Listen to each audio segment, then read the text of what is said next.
Bismillah deyip başladım bu yola. Her sözün cevaptı verdiğim suallara. Dünya sınavdı, kardeş, unutma bunu.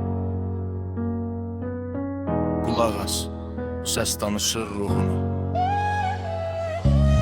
Dünya şirin gelir amma dadı yalandı. Pul üçün qardaşını satanlar utancdı. Gözler kor olub, qəlblər buz kimidir. Halalı buraxıb harama üz çeviridi. Namaz gecikir amma ölüm tələsmir. Sonra tövbə edərəm, şeytan pıçıldayır. Anamın duası, atamın zəhməti məni bu bataqlıqdan çəkib çıxardı bəqiqəti. Hər gecə aynada üzümə baxıram, soruşuram özümə sən nə yaşayırsan. Dost çoxdur gündəmdə, dar gündə yoxdular. Çətinlik gələndə hamısı yox olurlar. Həyat imtahandı, cevabı əməldi. Zəngin ürəkdədir, cibdə deyil bil. Qəlbimdə Allah var, yolum düz olacaq. Yalan dünya bitəcək, həqiqət qalacaq. Gənclər yolunu azıb telefonda həyat. Like üçün satırlar vicdanı rahat. Rap danışır qızıl maşın şöhrəti. Amma qəbirdə soruşmazlar followeri.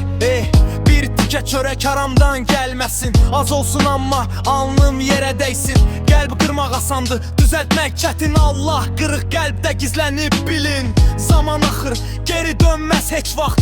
Bugün etdiyin sabah olar hesabat. Nəfs deyir al yaşa kəvələ, ruh deyir dayan, bu yol aparar zəlalətə. Həyat imtahandı, cevabı əməldi.